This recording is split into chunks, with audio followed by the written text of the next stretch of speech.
बिस्मिल्लाहिर्रहमानिर्रहीम, अस्सलाम वालेकुम। विजन पॉइंट के साथ सिद्धार फैसल हाज़िर खिदमत है। आप जानते हैं कि बड़े अरसे के बाद पाकिस्तान में मेगा इवेंट होने जा रहा है। शंघाई कॉन्फ्रेंस का इनेकाद किया जा रहा है, जिसमें पूरी मुल्क से जो है वो सरबराहान जो है वो पाकिस्तान में इस कॉन्फ्रेंस में शिरकत इख्तियार करेंगे। बताया ही जा रहा है कि ये जो कॉन्फ्रेंस है ये मुल्क पाकिस्तान का मुस्तकबिल तय करेगी। दूसरी तरफ जब एहतजाज होता है, रोड्स बंद होती हैं, जब मुल्क बंद होता है, तो जहाँ पूरी दुनिया के अंदर आपके मुल्क का जो है वो इमेज जो है वो नेगेटिव जाता है। दूसरी तरफ ज़ाहिर आम आदमी को भी काफ़ी मिसाइल का सामना करना पड़ता है। पैदल चलने वाले लोग हैं, ट्रांसपोर्ट यूज़ करने वाले लोग हैं, या जो ताजिर बरादरी है, आम आदमी को क्या मिसाइल है? इस्लामाबाद के बासियों से जानते हैं उनके मिसाइल के हवाले से। पाकिस्तान में मेहमान आ रहे हैं, उनको हमने मेहमान नवाजी देनी है। इस हवाले से उनको जो है ना हमने एक अच्छा इमेज देना है। कोई भी पार्टी हो, इसके दौरान जो है ना उनको अपना एहतजाज मुलतवी करना चाहिए, ताकि मेहमान जो है ना पुरसकून तरीके से आए और पुरसकून तरीके से हम उनको रुखसत करें। बकाया कारोबारी हजरात जो हैं वो फिर रोज़मर्रा रूटीन में एक दिन कारोबार मिस हो जाता है तो वो बहुत पीछे चले जाते हैं। शंघाई ताउन तंजीम का जो इजलास पाकिस्तान में मुनक्कद हो रहा है, इसके दूरस नताइज जो है वो आने वाले वक्त पर पाकिस्तान की मईशत के ऊपर, पाकिस्तान की इकॉनमी के ऊपर और पाकिस्तान के मुस्तकबिल के ऊपर मुरतब होंगे। तो हमें चाहिए कि being a nation, being a Pakistani, हमें इस इजलास की नौयत को सामने रखते हुए पाकिस्तान का एक बेहतरीन जो इमेज है वो दुनिया के सामने हमें लेके जाना चाहिए। ये नहीं होना चाहिए कि आप बाहर से मेहमान जो आ रहे हैं और ये इतने ही बड़ा जो है समिट पाकिस्तान में मुनक्किद हो रहा है तो यहाँ पे हम धरने शुरू कर दें, यहाँ पे एहतजाज की कॉल दे दें पाकिस्तान के जनाब ये चीज़ें जो हमारा इस फेडरल कैपिटल है उसके ऊपर आप चढ़ाई शुरू कर दें, तो ये कतन ये चीज़ें जो हैं ये मुनासिब नहीं हैं। हमें ये चाहिए कि पाकिस्तान की इकॉनमी, पाकिस्तान की मईशत अगर मजबूत होगी तो उसके असरात लाजमी बात है कि आम पाकिस्तानियों के ऊपर भी पड़ेंगे। और मेरा ये हुकूमत से भी मुतालबा है कि इन जत्थों के ख़िलाफ़ जो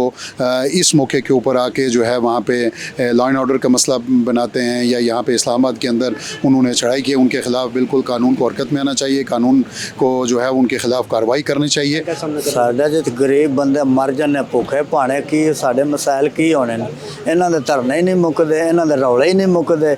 समझ आई अवाम भुखी मरन डई है, दुनिया तड़फी रही है, कोई इधर बंद है, कोई इधर बंद है। और प्रॉपर्टी साढ़े को ज़्यादा कमा के ले जा के की करन मजबूर कि धरने मुकन थे तां हुकूमत को सुर पदरा लगे थे तां एक ही तरीका है। को दूसरा पूछ बंदा है आंदा ये चोर है, दूसरा बंदा आंदा ये चोर है, तो चोर कौन है? चोर तो ऐसी है जड़े इन्होंने उत्ते अगे ले आने कि हमारी आवाम पिसी हुई है इस वक्त। हमारी आवाम किस हाल में है ये किसी को अंदाज़ा नहीं है। जब 47 फार्म हम मतलब बर्दाश्त कर सकते हैं तो ये चीज़ें भी हमारे लिए कुछ नहीं है। देखें हमें अपना मुस्तकबिल सोचना चाहिए। ये समिट होती रहती हैं, ये दुनिया में और कहीं भी होती हैं, समझे ना। तो इनका इम्पेक्ट हमारे ऊपर क्या पड़ रहा है हमें कोई फ़र्क नहीं पड़ रहा। इससे हमें फ़ायदा क्या मिलेगा? सर बेसिकली देखा जाए तो एहतजाज की वजह से हर आदमी का नुकसान होता है। वह कोई मुलाजम पेशा आदमी है, कोई ताजर है, उसका ज़्यादा नुकसान होता है। ताजर जो कारोबारी हज़रात हैं उनके कारोबार बंद हो जाते हैं, मुल्की निज़ाम दरम बरम हो जाता है, रुक जाता है। अपने मुल्क का फ़ायदा देखना है। पार्टियाँ बाद में है, सबसे पहले पाकिस्तान की बात करेंगे ना, हम पार्टियों की नहीं करेंगे। और जो भी हो, ये जो कॉन्फ्रेंस होने जा रही है इंशाल्लाह अल्लाह बेहतर करेगा। इसमें कुछ ना कुछ इस मुल्क के लिए बेहतर करेंगे। मुल्क की हालत नहीं देखते, महंगाई कहाँ जा रही है, बिजली के बिल एक हम नहीं अदा कर सकते। ये आपकी बात सही है कि रास्ते बंद होते, तकलीफ़ें तो बर्दाश्त करनी पड़ेगी, जद्दोजहद तो करनी पड़ेगी, तब हमने कुछ इस मुल्क के लिए कर सकेंगे ना। हमने इस मुल्क को आज तक दिया क्या है? हमने कुछ नहीं दिया। हमने हमारे बुजुर्गों ने बड़ी जदोजहद और बड़ा खून दे के इस मुल्क को हासिल किया। आज आके हम छोटी कॉन्फ्रेंस के पीछे के रास्ते बंद हो, सब्र करो। सब्र के बाद जो है ना सारी चीज़ें मिलती हैं। जो पिसता है वो गरीब आदमी पिसता है, ना ऑफिस जा सकता है, ना कुछ, ना स्कूलों के बच्चे। बड़ों के तो रास्ते खुल जाते हैं। गरीब के लिए मसला है भाई, बड़ों के लिए तो कोई मसला नहीं, कोई परेशानी नहीं। अल्लाह करे इस मुल्क की बेहतरी की तरफ हम जाएं, अल्लाह करे हम वो निज़ाम लेके आएँ जो जुल्फ़िकार अली भुट्टो ने कॉन्फ्रेंस की थी, लॉर्ड सरब्राइज कॉन्फ्रेंस की। देखा उसके बाद हमारे मुल्क कहाँ से हमने जापान को हमने कर्जा दिया, हमने कितने मुल्कों को, दुबई को जितने हो गए, फॉरेन हो गए, इंग्लैंड को, सारों को हमने कर्जा दिया। हमारे मुल्क में किसी चीज़ की कमी थी? किसी चीज़ की कमी नहीं थी। मुल्क के लिए सब कुछ कुर्बान कर देना चाहिए ताकि ये मुल्क रहेगा तो हम हैं, ये रहेगा तो हम सियासत है।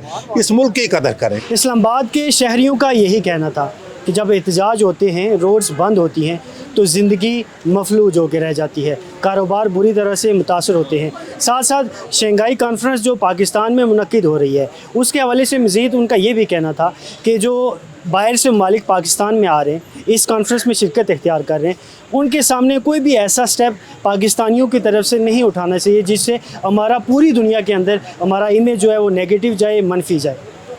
विजन पॉइंट के साथ सरदार फैसल को इजाज़त दीजिएगा। अल्लाह निगहबान।